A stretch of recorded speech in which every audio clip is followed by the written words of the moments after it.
Hi friends, నా పేరు Surendra. Welcome back to my channel. Sunday special analysis అండి. ఒక 2-3 విషయాల మీద, ఒక 3 విషయాలు అనుకోండి, 3 విషయాల మీద డీటెయిల్ అనాలిసిస్ ఉంటుంది. సో మొత్తం చూశాక మీ విలువైన అభిప్రాయాన్ని కమెంట్స్ రూపంలో తెలియజేయండి. దానికంటే ముందు వీడియోస్ నచ్చుతుంటే లైక్ చేయండి, కొత్తగా ఎవరైనా చూస్తుంటే సబ్స్క్రైబ్ చేయండి. అలా వచ్చి ఇలా వెళ్ళిపోకుండా ఓకే చూడొచ్చు ఇతని వీడియోలు అనేవాళ్ళు సబ్స్క్రైబ్ చేయండి, అలానే హైప్ ఆప్షన్ యూజ్ చేయండి. ఎస్, ఇక్కడ ఈ పర్టికులర్ వీడియోలో మనం ఏమేమి టాపిక్స్ కవర్ చేద్దామంటే, భరణి గారు బాక్స్ కథ ఏంటి, సో ఇంకా అది ఆ బాక్స్ వెళ్ళిపోయినట్టేనా, ఇచ్చేసినట్టేనా, ఎందుకంటే బిగ్ బాస్లో ఏం జరిగిందో చెప్పలేము. ఇప్పుడు కాఫీ త్రూఅవుట్ సీజన్ వద్దు అన్నారు, ఈరోజు సెలబ్స్ వచ్చినప్పుడు కాఫీ తనుజాకు వస్తుంది అని అంటున్నారు లీక్డ్ అప్డేట్స్ ద్వారా. సో అలానే మళ్ళీ ఇంకో టాస్క్ ఏదన్నా పెట్టి మళ్ళీ భరణి బాక్స్ లోపలికి వచ్చే ప్రయత్నం జరిగిద్దా, అసలు ఏంటి ఆ బాక్స్ ఏంటి అన్నది మాట్లాడదాం. తర్వాత రీతు చౌదరికి కంటిన్యూస్ ఫీడ్బ్యాక్ మనకి ఏంటి, బిగ్ బాస్ మరం ఏమిటి అనేది వీడియోలో కవర్ చేస్తా. నెంబర్ 3 ఏంటంటే లాస్ట్ బట్ నాట్ లీస్ట్ అన్నట్టు ఇది చాలా మెయిన్ పాయింట్. హరీష్ అండ్ సంజనాని కాంటెంట్ కోసమే క్రియేట్ చేసుకుంటున్నాడా బిగ్ బాస్. సో ఎప్పుడైతే ఆ కాంటెంట్ దాటిద్దో, వాళ్ళ అవసరం తీరిద్దో, వాళ్ళ గమ్యం మారిద్దా, సో ఆ తెలివితేటలు వీళ్ళకు ఉన్నాయా, అసలు బిగ్ బాస్ మనల్ని ఎలా యూజ్ చేసుకుంటున్నాడు ఏంటి అనేది. ఎందుకంటే ఆయన ఎలా అన్నా యూజ్ చేసుకొని నీలో తెలివితేట నుండి నువ్వు గేమ్ని తెలివిగా ఆడితే వేరే లెవెల్లోకి వెళ్ళిపోతావు. సో ఆ రకంగా వీళ్ళిద్దరు ఆడుతున్నారా అనేది కూడా మాట్లాడుకుందాం. ఎస్, ఫస్ట్ భరణి గారి బాక్స్ కథ. ఇప్పుడు నాకు ఒకటి అర్థం కాలేదండి, భరణి గారు బాక్స్ని ఎన్ని రకాలుగా, ఇప్పుడు ఆయనకి అమ్మ అంటే గౌరవం, గురువు అంటే గౌరవం, అది చాలా మంచి విషయం. ఎవరికైనా మనం చిన్నప్పటి నుంచి మాతృదేవోభవ, పితృదేవోభవ, ఆచార్య దేవోభవ, గురుదేవోభవ ఇట్లా చదువుకుంటూనే వచ్చాం. సో ఖచ్చితంగా వాళ్ళు రెస్పెక్ట్ చేయాల్సిన మనుషులే. కానీ అతను ఒక లాకెట్లో చేర్చుకొని వచ్చాడు. విచిత్రం ఏంటంటే అతను వచ్చేటప్పుడు ఆ బాక్స్ కానీ నేను ఇంట్లోకి తీసుకెళ్ళనివ్వకపోతే నేను అసలు బిగ్ బాస్ షో నుంచే వర్కౌట్ చేస్తానని వెళ్ళిపోయిన పర్సన్. అంత ఇంపార్టెన్స్, అంటే ఫస్ట్ ఆఫ్ ఆల్ ఆ బాక్స్కున్న ఇంపార్టెన్స్ చెప్తాను నేను. అంటే బిగ్ బాస్ షో కంటే నాకు ఆ బాక్స్ ఇంపార్టెంట్, మీరు కానీ లోపలికి వెళ్ళకపోతే ఆ బాక్స్ నాతోనే ఉండాలి అని చెప్పిన భరణితోటి ఎన్ని చేపిస్తున్నారు సార్, ఎన్నిసార్లు సార్ లోపలికి వచ్చారు. అదే దాని గురించి, ఆ బాక్స్ యొక్క ఇంపార్టెన్స్ గురించి రకరకాల డిస్కషన్లు అయినాయి, అది కూడా పక్కన పెట్టేద్దాం మనం. తర్వాత నిన్న సుమన్ శెట్టి సేవ్ అవ్వటానికి ఆయనకున్న బాక్స్ ఓపెన్ చేపిస్తే నువ్వు సేవ్ అవుతావు, అదొక త్యాగం. బాక్స్ ఓపెన్ చేశాడు. తర్వాత ఫ్యామిలీ వీక్, అంటే అద్భుతమైన ఫ్యామిలీ వీక్లో ఆయన ఎమోషన్ పండించడానికి కారణమైనది భరణి గారు బాక్స్ అనమాట. అందరితో అయిపోయింది ఆ బాక్స్ కాల. నిన్నటికి నిన్న భరణి గారు బాక్స్ కానీ లోపల కానీ పెట్టేస్తే ఓకే, ఆయనకు వద్దనుకొని నీకు 25% బ్యాటరీ వస్తుంది, అంటే క్రూషియల్. సంజన గారు ఇంటి బయట నుంచి ఇంటి లోపలికి ఏదైతే రావాలో దాంట్లో మళ్ళీ భరణి గారి భాగస్వామ్యం, భరణి గారు చాలా బాగా చేసినట్టు. కానీ నా పాయింట్ ఏంటంటే, నువ్వు ఆ బాక్స్ కోసం బయటికే వెళ్ళటానికి రెడీ అయిన భరణిని ఇప్పుడు సంజన కోసం జస్ట్ లైక్ దట్ అలా ఎలా ఇచ్చేస్తాడు. సో బిగ్ బాసే నాకు వద్దబ్బా, నాకు అసలు బిగ్ బాస్ ఛాన్సే వద్దనుకున్న భరణి, అంటే బిగ్ బాస్ ఛాన్స్ కంటే, బిగ్ బాస్ కంటే అక్కడున్న నాకు సార్ వీళ్ళందరికంటే, నాకు సార్ చెప్పిన ఏంటే కదా వెళ్ళిపోతాను సార్ అంటే, వాళ్ళందరికంటే సంజనాని ఇంట్లోకి తిప్పియటం అతని యొక్క గేమ్. ఆ గేమ్ కోసం భరణి బాక్స్ పెట్టాడు అక్కడ. దానికంటే నేను బాక్స్ వదులుకోను సార్, నేను దీనికోసం బిగ్ బాస్ షోనే వదులుకోవాలనుకున్నాను నేను ఇనీషియల్గా నా ఇదప్పుడు. సో అటువంటిది నీకు ఎలా ఇస్తానమ్మా, సుమన్ శెట్టి కంటే జస్ట్ ఏదో చూపిమన్నారు కాబట్టి చూపించాను, కంటిన్యూస్గా ఈ బాక్స్ని రూమ్లో పెట్టి హ్యాండ్ ఓవర్ చేయటం అంటే నాకు చాలా కష్టమమ్మా అన్న సెన్స్లో మాట్లాడాలి కదా. అలా మాట్లాడకపోతే తప్పు కదా, అక్కడ ఒకలాగా ఇక్కడ ఒకలాగా. దాన్ని ఒక త్యాగం కింద పదే హోస్ట్ కానీ బీబీ టీం కానీ భరణి గారిని ఎలివేట్ చేయటంలో, ఆ బాక్స్ విషయంలో ముడిపెట్టి ఎలివేట్ చేయటం ఏంటి, వాళ్ళ అంతరార్థం ఏంటి. సో భరణి గారిని అంటే అదేంది బలవంతపు నెట్టుడు ఏమన్నా జరుగుతుందా భరణి గారిని ముందుకు దూయటానికి, ఆయన తోపు చూసావా నీకోసం త్యాగం చేశాడు అనేది. ఎలా అయింది త్యాగం? బిగ్ బాస్ షోనే వదులుకున్న పర్సన్ ఆయన ఆ బాక్స్ కోసం. అలా వదులుకున్న ఆయన సంజన గారి కోసం ఎలా ఇస్తాడు? అది వైజ్ కాదు కదా. సో ఒకటి, అతను అక్కడ ముందాడిందన్న గేమ్ అయి ఉండాలి, లేకపోతే ఇక్కడ ఆడుతుందన్న గేమ్ అయి ఉండాలి, మొత్తం లేకపోతే గేమ్ అన్నా అయి ఉండాలి. ఆయనది నటిస్తున్నట్టే ఉండాలి. మా హరీష్ చెప్తున్నట్టు మంచోడిగా ఉండటం వేరు, మంచోడిగా నటించడం వేరు అంటాడు చూడు హరీష్. అది ఏ పరంగా అర్థం చేసుకోవాలి? ఇదొకటి అయితే నాకు అట్టర్ రాంగ్ అనిపిస్తుంది. ఇంకొద్దు, అదే ఒక ఆబ్జెక్ట్ని పట్టుకొని ఆ ఆబ్జెక్ట్ని మొత్తం త్రూఅవుట్ ఎలా అంటే ఒక వేరియబుల్ని డిఫైన్ చేసి ఆ వేరియబుల్ని అన్ని క్లాసెస్లో వాడుకొని ఒక పబ్లిక్ వేరియబుల్ లాగా సో అట్లీస్ట్ ప్రైవేట్ వేరియబుల్ గాను లేకపోతే ప్రొటెక్టివ్ వేరియబుల్ గాను చేస్తే కొంచెం యాక్సెస్ స్పెసిఫైర్ ఇదిగా ఉంటుంది. అట్లాగే ఒక పబ్లిక్ వేరియబుల్గా దాన్ని డిఫైన్ చేసి నేను మొత్తం క్లాసులన్నీ వాడతాను, త్రూఅవుట్ ప్రాజెక్ట్ వాడతానంటే అది ఏ రకంగా అర్థం చేసుకోవాలి అన్నది నా ఇదనమాట.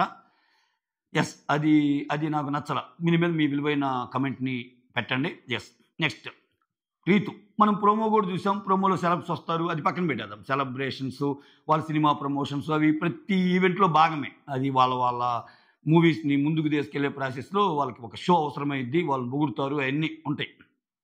మనం బిగ్ బాస్ వరకు చూస్తే, బిగ్ బాస్ వరకు మనకి వచ్చిన పాయింట్ ఏంటంటే ఒక 2 టీములు పెడతారు. ఎమ్మాన్యుల్ ఒక టీంకి కెప్టెన్ అండ్ దెన్ దివ్యనిగిత ఇంకో టీం కెప్టెన్. వీళ్ళ మధ్య ఒక 4-5 గేమ్స్ నడుస్తాయి. ఆ గేమ్స్ గెలవటం వల్ల కొన్ని లాభాలు వీళ్ళకి చేకూరుతాయి. ఆ లాభాల్లో భాగంగా ఒక ఛాన్స్ నువ్వు ఎవరికి ఇద్దామనుకుంటున్నావు ఎమ్మాన్యుల్ అని అడుగుతాడు. అంటే ఎమ్మాన్యుల్ టీం గెలిచి ఉంటుంది కొన్ని టాస్కుల్లో. అడిగితే నేను రీతు చౌదరికి ఇద్దామనుకుంటున్నాను సార్ అంటాడు. అది ఏంటంటే ఏదర్ లెటర్ అన్నా లేకపోతే ఆడియో అన్నా ఫ్యామిలీ నుంచి ఓకే అన్నప్పుడు వాళ్ళ మదర్ ఆడియో కోరుకుంటుంది. వాళ్ళ మదర్ చెప్తారు, అమ్మ ఇక్కడ నువ్వు వచ్చింది నీ గేమ్ నువ్వు ఆడుకోవటానికి అమ్ములు, సో వద్దు, ఎవరి కోసమో నువ్వు గేమ్ ఆడద్దు అన్నప్పుడు టక్కన కెమెరా ఫోకస్ కూడా డిమాండ్ పవన్ మీదకి వెళ్ళిపోద్ది. అంటే నువ్వు నీ గురించి గేమ్ ఆడుకో కానీ వేరే వాళ్ళ గురించి గేమ్ ఆడకు, అది ఎట్లానే వెళ్ళిపోద్ది అన్నట్టు. సో దానికి నాగార్జున సారు బయటికి వెళ్ళిపోతుంది, చూసావు కదా, మీ అమ్మ మాట నీకు అర్థమైంది కదా, సో ఏం చెప్తుందో అర్థమైంది కదా అన్నాడు. ఇది ఒక్కటే కాదు, నిన్న కూడా కంటిన్యూస్ ఫీడ్బ్యాక్ ఈ విషయంలో. అంటే నిన్న నాగ్ సార్ కూడా సో పవన్ చెప్పాడని లేకపోతే ఇంకొకరు చెప్పారని నీ గేములు మార్చుకోవద్దమ్మా, నీ గేములు లో చేసుకోవద్దు, నీ ప్రకారం నువ్వు వాడని చెప్తారు. అంటే కంటిన్యూస్ ఫీడ్బ్యాక్ మనకి అర్థం ఏంటి, ఖచ్చితంగా ఈ అమ్మాయిని కూడా బలవంతపు నెట్టుడు జరుగుతుందేమో. వెనైసే బలవంతపు నెట్టుడు అంటే అంత అంటే ఒకసారి ఫీడ్బ్యాక్ వేరు, కంటిన్యూస్ ఫీడ్బ్యాక్ అంటే ఏంటి, రీతు నువ్వు ఉండాలి, రీతు నువ్వు షోలో ఉండాలి, మార్చుకో. ఒక అద్భుతమైన విషయం, కొంతమంది మార్చుకోకపోతే వాళ్ళు ఎలిమినేట్ అయిపోతారు. దాన్ని పదే చెప్పడం ఫీడ్బ్యాక్. సో పదే కొంతమందికి చెప్పకపోతే వాళ్ళు ఒక ఫీడ్బ్యాక్ అందినప్పుడు ఇది అవుతారు. ఇప్పుడు అంతెందుకు, ఇప్పుడు ప్రియా ఎందుకు వెళ్ళిపోయింది, ప్రియా నీకు ఇది మైనస్ అమ్మా, అసలు నువ్వు ఇట్లా ఉంటే అసలు కష్టం, పనికి రావని గట్టిగా కానీ చెప్పుంటే ఆమె కొంచెం తగ్గించి ఉండేదేమో. ఆ ఫీడ్బ్యాక్ రాలేదుగా. ఫీడ్బ్యాక్ అనేది మ్యాటర్స్ అలాట్, కానీ ఎంతవరకు అటు ఇచ్చినట్టు ఉండాలి తప్పితే కంటిన్యూస్ ఫీడ్బ్యాక్ వెళ్తుంది రీతుకి. కంటిన్యూస్ ఫీడ్బ్యాక్ వెళ్తుందంటేనే రీతు చౌదరి కూడా చాలా దినాలు, చాలా రోజులు, చాలా వారాలు ఉండబోయే ఒక కంటెస్టెంట్. దాన్ని మీరు అర్థం చేసుకోండి. రీతుకి ఓటింగ్ తక్కువ ఉన్నా లేకపోతే ఇంకొకటి తక్కువ ఉన్నా ఖచ్చితంగా పెరుగుద్ది. ఒక 3-4 ఎపిసోడ్లు పడతాయి అమ్మాయికి, మంచి ఎపిసోడ్లు. సో నాకు అది అర్థమైంది. దీని వెనకాల ఇంకొక చిన్నది ఏదన్నా అర్థం నాకేమర్థమవుతుందంటే, జనాలకి నచ్చని కంటెంట్ వీళ్ళిద్దరిది. అలా అని చెప్పి బిగ్ బాస్ డెసిషన్ తీసుకున్నాడా, బిగ్ బాస్ కూడా వైస్ డెసిషన్ తీసుకోబోతున్నాడా? ఎందుకంటే జనాలు నచ్చని కంటెంట్ని మనం ఎందుకు చూపించాలి? ఇప్పుడు ఈ పవన్ అండ్ రీతు ఏదైతే ఉందో పులిహార కంటెంట్, దాన్ని ఏం యాక్సెప్ట్ చేయటం లేదు, అదేం పెద్ద కంటెంట్ లాగా వెళ్ళటం లేదు జనాలకి. సో ఇటువంటి కేసులో జనాల మీద ఎందుకు రుద్దాలి అనే అభిప్రాయమా, లేకపోతే ఫర్ ఎ చేంజ్ ఇది అయిపోయింది. సో ఇక్కడ కొత్త వాళ్ళు వస్తున్నారు మా వైల్డ్ కార్డ్ డెంటిస్ట్లో. ఆ కొత్త వాళ్ళు ఎలా ఆడతారు ఏంటో తెలియదు. కానీ కొత్త వాళ్ళు ఎవరితోన్నా, ఇప్పుడు సపోజ్ చిట్టి పికిల్స్ రమ్య అన్నారు, దివ్యల మాధురి అన్నారు, ఇంకొకరు వస్తున్నారు. సో దివ్యల మాధురి అంటే ఆమె ఏజ్ గ్రూప్ పేరు అది. చిట్టి పికిల్స్ రమ్య ఆమె కొంచెం బబ్బులీగా ఉంటుంది. సో ఈ మళ్ళీ ఇటువంటి వాళ్ళతో ఫ్రెండ్షిప్ లాగా పెట్టి కొన్ని బీజిఎంలు వేసి ఏమైనా చేసే ప్రయత్నమా, అంటే కొంచెం కొత్తగా రిఫ్రెషింగ్ స్టోరీ అని చెప్పడానికి అక్కడ ఉంది. ఇంకా డిమాండ్ పవన్ ఒక్కడే. ఎందుకంటే కళ్యాణ్ది ఆయన ఆ యాంగిల్లో ఉండి అందరితో తిరుగుతుంటాడు, కానీ ఆయన ఎవరు పెద్ద యాక్సెప్ట్ చేయరు. వేరే డిమాండ్ పవన్కి ఆ స్కిల్ ఉంది. సో డిమాండ్ పవన్ని ఈ ఫస్ట్ హాఫ్ ఏదైతే ఉందో ఏమితో తెగ్గొట్టేసి రీతుతో తెగ్గొట్టేసి వైల్డ్ కార్డ్ అంటే మనకు తెలియని ఇంకొకరు ఎవరన్నా కంటెస్టెంట్స్ వస్తే, అంటే నేను జస్ట్ టిపికల్ రమ్య కదా, ఎవరన్నా వస్తున్నా కొంతమంది బబ్లీగా వాళ్ళతో మాటలు కలిపి ఆ ఫ్లట్ ఆ కాన్సెప్ట్ ఏదో తెచ్చి, రమ్య గారు మీరు బాగున్నారని, రమ్య డిమాండ్ పవన్ మీరు చాలా బాగా ఆడుతున్నారని, ఇట్లా ఏమన్నా కథలు ఎన్నో చెప్పాను, కవితల్ని రాశాను, తానాన ఎందుకో అని కొత్త పాటలు ఏమన్నా వేసే ప్రయత్నమా, ఇన్ని అనిపిస్తున్నాయి. ఒకటి రీతు కంటిన్యూస్ ఫీడ్బ్యాక్ వెనకాల ఏంటంటే, నువ్వు పవన్తో మాట్లాడటం హ్యాపీ అని చెప్తున్నారు డైరెక్ట్గా. అది నాకు సార్ చెప్పాడు, వాళ్ళ మదర్తో కూడా చెప్పించాక కూడా ఇటువంటి మనం చూసాం. లాస్ట్ టైము సిరి విషయము, షణ్ముఖ్ విషయంలో అసలు అది మరీ దారుణంగా చెప్పేస్తారు. అసలు అయితే అంటే అసలు ఫీడ్బ్యాక్ అంటే మన అమ్మాయికి ఇలా చెప్తే నెగిటివ్ కదా అన్నది కూడా ఆలోచించకుండా మంచి సజెషన్ ఇస్తుంది సిరి వాళ్ళ మామ వచ్చి, లేదు నువ్వు అసలు ఆ అబ్బాయిని హక్ చేసుకోవడమే నాకు నచ్చలేదమ్మా అంటది సిరిని. బట్ ఆమె మార్చుకోలేదు, మార్చుకోకపోగా ఇంకా అలానే బిహేవ్ చేసింది. అలానే బిహేవ్ చేసింది. చివరికి వచ్చేసరికి కొంచెం నెగెటివ్ అయింది ఆ విషయంలో. సో, అలా అని ఈసారి ఫీడ్‌బ్యాక్ రీతు ఎలా తీసుకుంటది? ఇవన్నీ చర్చే. సో, మొత్తానికి ఆమెకసలు ఆమె గేమ్‌ని బట్టి ఆమెకిద్దాము అంటే, ఆమేదో ఇలానే బిహేవ్ చేస్తే కొన్నాళ్ళు నచ్చకపోతే ఎళ్ళిపోద్ది. కానీ ఆమెను ఉంచే ప్రయత్నం అంటే, ఆమె ఉండాలి అని కోరుకుంటున్నారు బీబీ టీమ్. ఎందుకంటే నువ్వు బాగా ఆడగలవు, నువ్వు చాలా లోలో ఉన్నావు, నువ్వు హై కావాలి ఇంకా. ఇటువంటి ఫీడ్‌బ్యాక్‌లు విన్నప్పుడు ఏంటంటే, okay. Bigg Boss thought process ఇది అని మనం అర్థం చేసుకోవాలి అనేది నా ఒపీనియన్. ఓకే. మీకు డిఫరెన్స్ ఆఫ్ ఒపీనియన్ ఉంటే కామెంట్ చేయండి. యెస్. ఇదొకటి. Next last but not least third ఇదేందయ్యా ఇదసలా? Harish and ah, Harish and Sanjana. Harish and Sanjana వీళ్ళిద్దరిని కంటెంట్ కోసమే క్రియేట్ చేసి బయటికి పంపిస్తారా లాస్ట్‌లో? అంటే కొన్ని వారాలు ఏమన్నా అంటే బయటికి పంపిస్తారంటే ఉంటారు. చాలా వారాలు ఉంటారు. కానీ ఆ చివర మెట్టు ఉంటది చూడు. ఆ టాప్ 5 మెట్టు ఆ మెట్టు దాకా వీళ్ళసలు ఉంటారా? ఉండరా? వీళ్ళ ఆప్షన్స్ బోలెడన్ని ఉన్నాయా? ఎందుకంటే అక్కడ స్పేస్ లేదు ఇంతమందిని తూయటానికి. అక్కడ తనూజకి స్పేస్ కనిపిస్తుంది. ఇమాన్యుల్‌కి స్పేస్ కనిపిస్తుంది. వైల్డ్ కార్డ్స్ రారేమో. వైల్డ్ కార్డ్స్ నుంచి మినిమమ్ ఒకరినైనా తీసుకోవాలంటే వైల్డ్ కార్డ్ స్పేస్ ఒకటుంది. ఆ తర్వాత కామనర్స్‌లో ఎవరన్నా ఒకరినన్నా పెడదాము. అగ్ని పరీక్షని ఇంత షో పెట్టి వాళ్ళని పెట్టకపోతే అంటే వాళ్ళకొకరికి స్పేస్ ఉంది. సో, టాప్ 5లో ఆ ఐదుగురికి స్పేస్ ఉంది. భరణిని ఇంత నెడతానంటే భరణిని ఏమైనా పెడతారా? But according to me Bharani top 5కి వెళ్ళడం అనిపిస్తుంది. అయితే ఇంత మధ్య ఇక్కడ సంజన ఆర్ హరీష్. సో, వాళ్ళు ఇంకా ఆట పెంచుకొని ఆ స్లాట్‌కి చేరాలంటే అంత ఈజీనా? సో, ఎందుకు వీళ్ళిద్దరిని కంటెంట్ కోసం ఎందుకు క్రియేట్ చేస్తున్నాడు అని నాకు అనిపిస్తుందంటే, ఇప్పుడు సంజన ఉందబ్బా! ఇప్పుడు నేను ఫస్ట్ చెప్పిన భరణి దానికి దీనికి లింక్ ఉంది. ఇప్పుడు భరణి విషయంలో అన్నా చెల్లెల విషయంలో నువ్వు స్టాండ్ తీసుకోవాలి. అవసరానికి స్టాండ్ తీసుకునేవాడే అన్న అనే మాటకి బాధపడి ఆయన బాక్స్ ఇచ్చినట్ట. సో, అంతేగా. ఆ మాట అక్కడ ఆమంటం వెంటనే ఈయనతోటి బాక్స్ ఇప్పియటం. ఈ బాక్స్ గాని ఇప్పీయకపోతే అసలు బిగ్ బాస్ చూజ్ చేసుకునే ఆ ఐదుగురు ఆ టాస్క్‌లు ఇచ్చే విధంగా అంటే ఇప్పుడు ఈజీ డూయబుల్ టాస్క్‌లు అయినప్పుడు ఖచ్చితంగా 25% ఇస్తారు. సంజన విషయంలో అందరూ ఎందుకంటే ఎందుకొచ్చిన బాధలే ఆమె మిడ్ వీక్ గదా!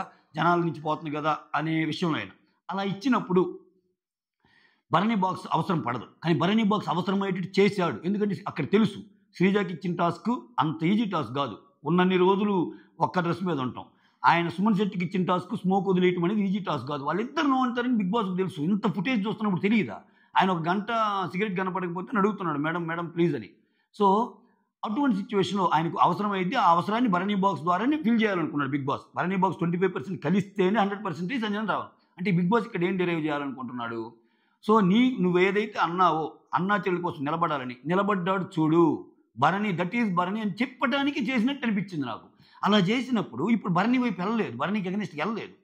ఎళ్ళకుండానే ఆయనేం చేశాడు, నువ్వెవరైతే నీకు 25% ఇచ్చారో వాళ్ళతో గొడవలొద్దు అన్నాడు. అంటే తనూజాతో గొడవలొద్దు, ఇమ్ముతో గొడవలొద్దు, ఆ తర్వాత భరణితో గొడవలొద్దు, రీతుతో గొడవలొద్దు అని. ఓకేనా? అంటే ఇప్పుడు మీడియా కోర్ ఓటింగ్ ఉందబ్బా ఈళ్ళిద్దరికీ. అవుననుకున్నా, కాదనుకున్నా సంజన గారికి, హరీష్ గారికి మీడియా కోర్ ఓటింగ్ ఉంది. మీడియా కోర్ ఓటింగ్ ఉన్నప్పుడు సంజన గారు తనకంటే ఎక్కువ వాళ్ళని కొట్టాలంటే ఒక లో నుంచి టాప్ హైకెళ్ళాలంటే నీకు గొడవ ఎప్పుడైనా ఆ వర్సెస్ గేమ్ ఎప్పుడైనా టాపోళ్ళతో ఉండాల. అండ్ ఐ సే టాపోళ్ళు తనూజ, లేకపోతే భరణి, లేకపోతే ఈళ్ళు అంటే ప్రస్తుతానికి ఈళ్ళు ఓటింగ్ ఎక్కువ అన్నట్టు చెక్ జరుగుతుంది కదా! ఇమ్ము ఇటువంటోళ్ళు. ఇక్కడేంది సో, ఇమ్ము అంటే గొడవ ఉండదు ఆమెతోటి. ఇమ్ము గొడవ ఉండదు. ఎందుకంటే ఇమ్ముకి ఆమెకి మధ్య బాండింగ్ ఉంది సంజనామ. మిగిలినోళ్ళ పరిస్థితి ఏంది? మిగిలినోళ్ళతో అంటే కట్టడి చేసేసాడు. కట్టడి చేసేంటే నువ్వేది పెట్టుకున్నా ఇటు సైడు హరీష్ లాంటోళ్ళు వేరే వాళ్ళతో పెట్టుకో గాని, రాము లాంటోళ్ళు అటొద్దు. అటు నా మనసు ఒప్పుకోవటం లేదు. నువ్వు మళ్ళా మాటల మధ్యలో వాళ్ళు లేదనంటే వాళ్ళ పాయింట్స్ అన్నీ తీస్తే తనూజ పాయింట్స్ గాని, బన్నీ పాయింట్స్ గాని వద్దు అని చెప్పినట్టు అనిపిస్తుంది నాకు. ఒక బిగ్ బాస్ రివ్యూయర్‌గా. అంటే లేకపోతే ఆమెను ఫ్రీగా వదిలేయబ్బా! సంజన ఆడినట్టు ఆడుకుంటది. అంటే నువ్వు ఆమె నుంచి కంటెంట్ ఎక్స్‌పెక్ట్ చేస్తున్నావు. సో, ఆమె నుంచి కంటెంట్ ఎక్స్‌పెక్ట్ చేస్తున్నావు గానీ ఆమె గేమ్‌ని ఆపేసావు. కానీ బిగ్ బాస్ ఆలోచనలకు విరుద్ధంగా ఏమెళ్లి రేపు గాని భరణినో లేకపోతే ఇంకొకరిని ఎవరైనా చేసిందనుకో తనూజను హైయెస్ట్ అసలు హైలైట్ అది. బట్ అలా చేయగలదా? అలా చేసే విధంగా బిగ్ బాస్ మాటలున్నాయా? అనేది క్వెషన్ మార్క్. చూడాలి. సో, బిగ్ బాస్ ఇక్కడ ఏదో నాకు గాలం వేసాడు. నేను అట్టెందుకు గమ్ముకుంటానని చెప్పి భరణిని చేయగలదా? ఎందుకంటే ఆయన గిఫ్ట్ ఇచ్చాక కూడా భరణిని చేస్తే ఇక్కడేమో తప్పు అయ్యేటట్టు ఆల్రెడీ ఒక డిజైన్ చేసేసాడు బిగ్ బాస్. సంజన ఎంత తప్పురా! భరణి బాక్స్ కూడా ఇచ్చాడు కదరా! ఎంతో ప్రేమగా చూసుకునే బాక్స్ కూడా ఇచ్చాడు. అసలు ఆ బాక్స్ ఇచ్చే విధంగా స్టోరీ రూపకల్పన చేసింది తమరు. బిగ్ బాస్ వర్య తమరు. సో అటువంటప్పుడు ఈమె ముందల కాళ్ళకి బంధాలు వేసినట్టు అనిపిస్తుంది అబ్బా. సో ఈ దీంట్లో ముందుకు ఎలా వెళ్ళాలి? సో బిగ్ బాస్ వాళ్ళు ఆడుతున్న ఒక కాంటెంట్ క్రియేషన్ భాగంగా ఏమైనా వాడుకుంటున్నారా? దానికి అనుగుణంగానే ఏం స్టెప్స్ కూడా ఉన్నాయి. ఆమె తెలివిగా థింక్ చేయలేక దొంగలున్నారు జాగ్రత్త అని బోర్డు పెడతామా ఇంక దొంగతనాలు చేయకండి అంటే, చిన్న చిన్న దొంగతనాలైనా చేస్తాను సార్ అంటుంది ఆమె. చిన్న చిన్న దొంగతనాలు చేయకపోతే నాకు ఇది కాదు అంటే లిటరల్ మీనింగ్ అదే కదా. ఆ మెల్లో బాక్స్ ఏది కానీ ఆ బాక్స్ చిన్న ఏదో ఇక్కడ పెట్టుకునే విధంగా ఇవ్వండి అంటుంది. అంటే నేను దొంగతనాలు ఆపను అన్నట్టు చదువుతుంది. సో ఇంకా ఇంకా ఏం ముందుకు వెళ్ళిద్దామా ఇలా ఆడితే అదొకటి అనిపిస్తుంది. అంటే రైవలరీ క్రియేట్ చేసే భాగంలో ఆమె మీద ఉన్న న్యాచురల్ రైవలరీ అంటే కోపం ఉందబ్బా. మిగిలిన ఇప్పుడు ఆమె అనేది ఏంది, ఆమె ఎప్పుడైనా మాటలు చూస్తే మిగిలిన వాళ్ళందరూ ఒక ఎత్తురా. ఇప్పుడు ఒకసారిగా ఉంటుంది, మిగిలిన వాళ్ళు ఏమన్నా నాకు బాధ లేదురా హరీష్ అన్నా ఏమన్నా, ఎందుకంటే అది ఎక్స్పెక్టెడ్. కానీ డిమాండ్ పవన్ అన్నాడు చూసావా, ఫుడ్ విషయం అన్న చాలా బాధ కలిగించిందిరా. అలానే భరణి అన్నావు చూసావా, చెల్లి అని అది బాధ కలిగించిందిరా అన్నప్పుడు వీళ్ళు స్పెషల్ కేసెస్ అవుతాయి. అవి రెగ్యులర్ కేసెస్. హరీష్ సంజన అంటూ రెగ్యులర్ కేసు, సంజన హరీష్ అంటూ రెగ్యులర్ కేసు, అది పెద్ద ఇది కాదు. కానీ భరణి సంజన అంటూ బాధ పెట్టే కేసు ఏమకి, డిమాండ్ పవన్ అంటూ బాధ పెట్టే కేసు. అటువంటిప్పుడు భరణి మీద వెళ్ళే ఛాన్స్ ఉంటుంది. దాన్ని ఆపేశాడు. దాన్ని ఆపేసినప్పుడు ఎక్కడ వస్తుంది అంటే భరణి మీద పాయింట్స్ పెట్టడం ఇష్టం లేదా అన్నట్టు అనిపించింది. ఓకే, సో కంటెంట్ కోసమే అవుతుందా, సో ఏమో గేము అన్నట్టు అనిపించింది. నెక్స్ట్ హరీష్ది ఒక్క సెకండ్, హరీష్ది నోట్ చేశాను. హరీష్ అండ్ సుమన్ శెట్టి కన్వర్జేషన్ బాగా వైరల్ అవుతుంది. దాంట్లో యాజ్ ఈజ్గా ఆయన అన్న మాటల్ని మీ ముందు నుంచే ప్రయత్నం చేస్తాను. ఎందుకంటే యాజ్ ఈజ్గా చెప్పిన మాటలు చెప్తే అప్పుడు అర్థమైంది ఆయన ఏమన్నాడు వర్డ్ టు వర్డ్ అనేది. కొన్ని మాటలు, అన్ని కన్వర్జేషన్స్ కాదు. నేను అనవసరంగా ఇమ్మాన్యుల్కి సపోర్ట్ చేశానేమో, ఇంకెప్పుడు చేయకూడదు. ఓకే, ఇక ఏదన్నా కెప్టెన్సీ టాస్క్లు ఏదన్నా వచ్చినా కానీ ఇంకా చేయకూడదు అని చెప్తా. సో మమ్మీ అని పిలిచిన ఇమ్మాన్యుల్కి మమ్మీ తప్పుడు మనిషి అయినా కానీ మమ్మీకి ఎలా సపోర్ట్ చేస్తారు? నోట్ దిస్ లైన్, తప్పుడు మనిషి. ఓకే, ఆయన మళ్ళీ డిఫెండ్ చేసుకోవచ్చు. తప్పుడు మనిషి అంటే ఏం పెద్ద పని కాదు సార్, అక్కడ తప్పులు చెప్తున్నానని. విచిత్రం ఏంటంటే దీనికి ఇంతకు ముందే నాకు సార్ చెప్తాడు. ఓకే సార్, నేను ఇప్పుడు లత్కోర్ అంటాను తప్పుకు వెళ్ళిందేమో, సరే వాళ్ళు తప్పుడుగా మాట్లాడుకున్నారు, తప్పుడు మాటలు మాట్లాడుకున్నారు అంటే తప్పుడు మాటలని కూడా అన్న సార్, ఇంకా ఏదో పార్షియాలిటీగా మాట్లాడుకుంటున్నారు అన్నది నిన్న ఎపిసోడ్లో జరిగింది. ఏదో ఒక పాయింట్లో ఈ కన్వర్జేషన్ అయితే ఉంటుంది. అంటప్పుడు ఏంటి ఆ పదాలు మానుకోమనేగా. ఆయన ఏమన్నాడు, ఒక తప్పుడు మనిషి అయినా కానీ అని. అది తప్పే కదా. అంటే జనరల్గా గేమ్లో నువ్వు ఇచ్చే డెఫినేషన్స్ వేరేగా ఉంటే తప్పు పట్టాల్సిన పని ఎలా. బట్ నువ్వు చాలా క్రిస్టల్ క్లియర్గా చెప్తున్నావు నీ విషయంలో. సార్ నేను వేరే వాళ్ళకి రెస్పెక్ట్ ఇస్తాను, నువ్వు అంటాం తప్పే సార్, అతను అంటాం తప్పే సార్ అన్నది చెబుతున్నాడు. సో ఎదుటోళ్ళ విషయంలో అంత సూక్ష్మంగా ఆలోచించే నువ్వు నీ విషయంలో అది ఎలా చెప్పగలవు, అవలేలుగా మాట ఎలా అనగలవు అనే పాయింట్ రైజ్ అయినప్పుడు ఇతని ఆర్గ్యుమెంట్ తప్పు అయిపోద్ది. ఇంకొకటి చూడండి, ఇంకోనేమంటాడు, డెవిల్ ఈజ్ బ్యాక్ ఇక్కడ యాంగిల్ ఉంది.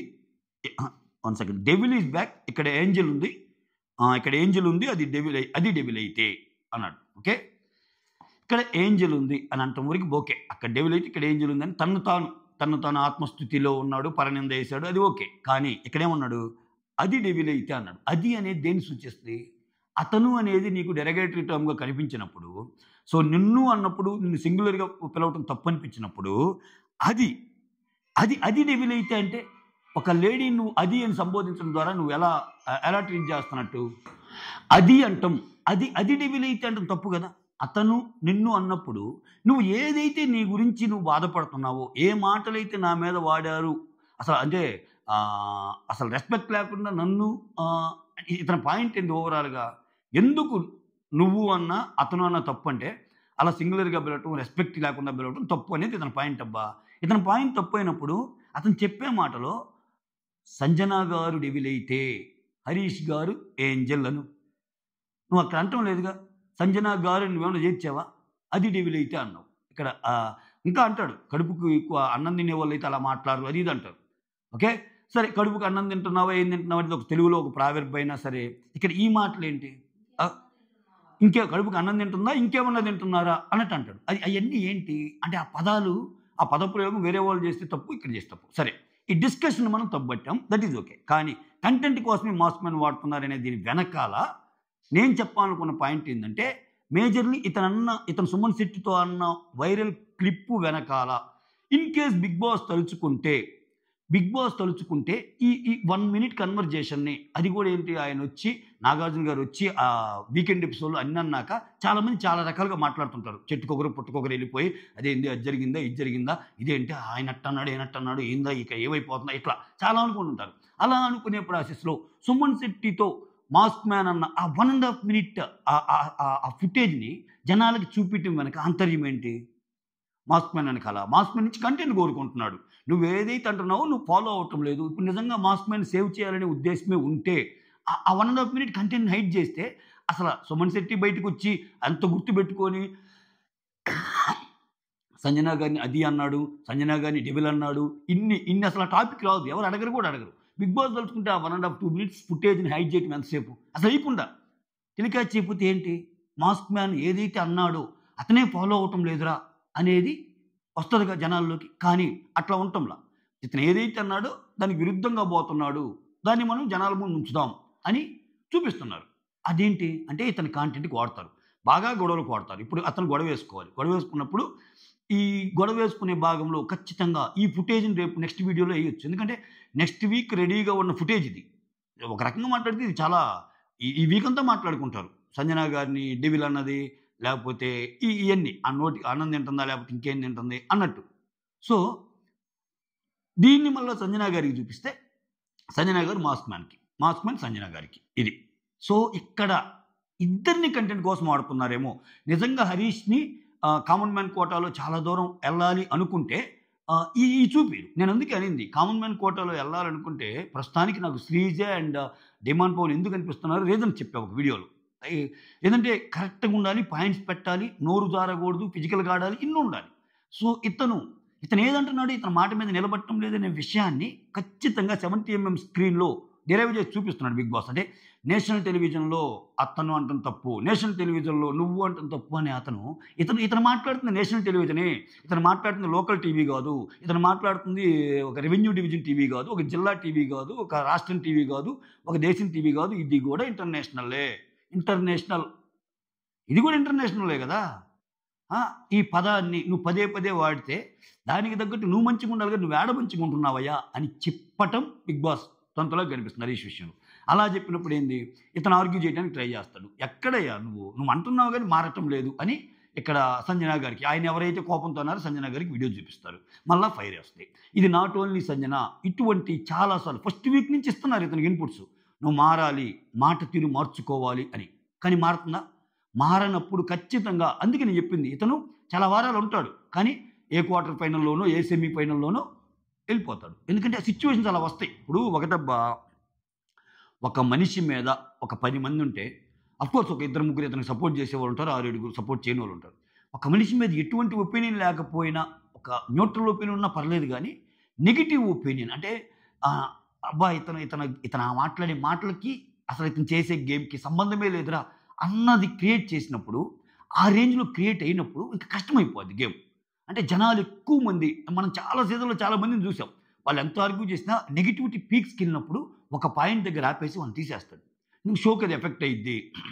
ఇంత నెగటివిటీని క్యారీ ఇప్పుడు ఆమె అంటది కదా సంజన. "వద్దు సార్ ఎవరు ఉండలేరు సార్ ఆయన పక్కన. ఇంత భరించలేను సార్ నేను. నా వల్ల కాదు సార్" అన్నట్టు. వేరేజ్ తనూజ వచ్చి ఫస్ట్‌లో అంటది కదా! "సార్ నేను అతనితో మాట్లాడను సార్. అతను మాట్లాడితేనే ఇదవుద్ది సార్" అన్నట్టు. సో, ఇట్ట ఒకని కాదు, ఇద్దరు కాదు. ఒక్కో వారం ఒక్కొక్కరు వస్తున్నారు ఇతని మీదకి. అది ఏంటి మాటల మధ్య అతను వెండ అనే దాని మధ్య. ఇది గాని పెరిగితే, ఈ థాట్ ప్రాసెస్ గాని హరీష్ మార్చుకోకపోతే, నేనదే చెబుతుంది. బిగ్ బాస్ వీళ్ళిద్దరిని కంటెంట్ కోసం ఆడుతున్నప్పుడు వీళ్ళ ఓన్ గేమ్ వీళ్ళు ఆడాల. ఇప్పుడు ఆమె దొంగతనాలు వద్దని ఇండైరెక్ట్‌గా చెప్పినప్పుడు దొంగతనం చేయకుండా ఉండాలి. అప్పుడు కదా ముందుకెళ్ళేది. ఆమె చేయటం అట్ట. ఇతను స్వామి నువ్వు మాటలు ఎక్కువ మాట్లాడుతున్నావు. నిజంగా మాట్లాడితే అక్కడ ఉన్నోళ్ళు చాలా తెలివైనోడు హరీష్. హరీష్ చాలా ఈజీగా అసిస్ట్ చేయగలడు మనుషుల్ని. హరీష్ చాలా ఈజీగా ఎవరి స్వభావం ఎటువంటిదని మాట్లాడగలడు. కానీ ఆయన బ్యాడ్ అవుతుంది ఎక్కడ? ఆయన్నేదనంటే తీసుకోలేకపోతున్నాడు. ఎదుటోళ్ళ మీద మాటలు అవలవలుగా అనేస్తున్నాడు. సో, నా మీద బ్రాండ్ చేస్తున్నారు అంటున్నాడు. ఇతను బ్రాండింగ్ ఏస్తున్నాడు వేరే వాళ్ళ మీద. ఓకే. సో, ఇటువంటి మధ్య ఇద్దరిని కంటెంట్‌కి యూజ్ చేస్తున్నారు. మమ్మల్ని కంటెంట్‌కి యూజ్ చేస్తున్నారని చెప్పి వీళ్ళు రివర్స్ గేమ్ ఆడగలిగితే ఉంటది. ఈళ్ళేమన్నా దాంట్లో వీళ్ళు మేము మారం. మేము ఇలానే ఉంటాం. మార్పు మంచిది గాదు. మా ఇదే అన్నట్టు. అంటే ఏంటి వీళ్ళని ఇలా వాడేసి అసలు బిగ్ బాస్ దృష్టిలో కొంతమందుంటారు. ఈళ్ళందరూ కంటెంట్ కోసం మా వాళ్ళు వేరబ్బా! మా లిస్ట్ వేరు అని కొంత అంటే ఎవరినైతే ముందుకు తీసుకెళ్లాలనుకున్నారో వాళ్ళ కన్వర్జేషన్స్ అన్నీ మనకు చూపించకపోవచ్చు. ఇది మనకొచ్చేది డిఫర్డ్ లైవ్. ఒక్క మాట చాలు. ఒక్క తేడా మాట. ఒక 1 మినిట్ కన్వర్జేషన్ చాలబ్బా! ఒక మనిషి గురించి ఆ వారమంతా మాట్లాడుకోవటానికి. ఈరోజు మాస్ మ్యాన్ కన్వర్జేషన్ అలానే కదా! సో, అటువంటి కన్వర్జేషన్స్ బోలెడన్ని జరుగుతాయి ఇంట్లో. అయి సింపుల్‌గా హైడ్ చేస్తే ఎవడికి తెలిసిద్ది? సో, ఇక్కడ భరణి గురించి ఎందుకు ఆపుతున్నట్టు బిగ్ బాసు? ఇక్కడ ఎన్ని రీతు చౌదరిని ఆమె కొన్ని తప్పులు చేసినా లేకపోతే ఇంకొన్ని అంటే కంప్లీట్ 100% బెటర్‌గా ఏమేం కాదుగా ఆమెది. కొంత బాగా ఆడుతుంది, కొంత బాగా ఆడుతుంది. అయినా గాని ముందుకెళ్ళాలని హ్మ్, తా పరితపిస్తున్నారుగా. సో, ఏంటి ఇక్కడ ఇక్కడ ఏంటి అన్నట్టు అనిపిస్తుంది. సో, చూడాలి. వస్తున్నాయి అందరికి హింట్స్ వస్తున్నాయి. ఇప్పుడు మాస్ మ్యాన్‌కి కూడా హింట్ వచ్చింది. వాళ్ళ వైఫ్ నుంచి తెచ్చిన హింట్ గాని ఇయన్నీ. సో, ఆయనలో ఒక మంచి హ్యూమర్ యాంగిల్ ఉంది. ఇవన్నీ మానేయమని చెప్పండి. సో, ప్రెజెంట్ ఆయన ఆటలో ఎక్కడున్నాడు? ఇంకా ముందుకెళ్ళాలంటే ఎక్కడున్నాడు అన్నట్టు. యెస్. ఆయనకి నొచ్చిన అవకాశం చాలా మంచి అవకాశం. యెస్. మారబోతుంది. అందరూ నా మీదే బాణాలు చూపిస్తున్నారు. ఇంక్లూడింగ్ మన కామనర్స్ గూడా సంజన గారి గురించి అలా మాట్లాడి నా మీద బాణాలేయబోతున్నారు. సంజన గారు అనాలి ఇక్కడ. ఎందుకంటే ఆయన గారు అంటే ఇష్టం కాబట్టి. అలా అంటే ఏం మాట్లాడార్రా! ఇక నుంచి చూపిస్తార్రా mass man versus rest of the house అన్నట్టు ఒక సిట్యుయేషన్ క్రియేట్ చేయకుండానే ఇతను మాటలు జారేస్తున్నాడు. ఇతను మాటలు జారేసినప్పుడు నేషనల్ టెలివిజన్ ఆర్ ఇంటర్నేషనల్ టెలివిజన్‌లో నువ్వు ఏ విషయానికి బాధపడ్డావో అదే విషయాల మీద నువ్వు రియాక్ట్ అయిన తీరు బాగాలేనప్పుడు నీకంతే వస్తది గదా! ఆ విషయాన్ని క్రిస్టల్ క్లియర్‌గా బిగ్ బాస్ ముందు ఇచ్చే ప్రయత్నం చేస్తున్నాడు. ఇది. చూద్దాం ఎటు తిరిగిద్దో ఏంటో చాలా చమక్కులు ఉండేటట్టున్నాయి. సో, ఇది ఈ 3 విషయాల మీద నేను కవర్ చేయాలనుకున్న వీడియో. మీకేమనిపించిందో కామెంట్ చేయండి. So, that's all. Thank you so much. Signing off. Me Surendra.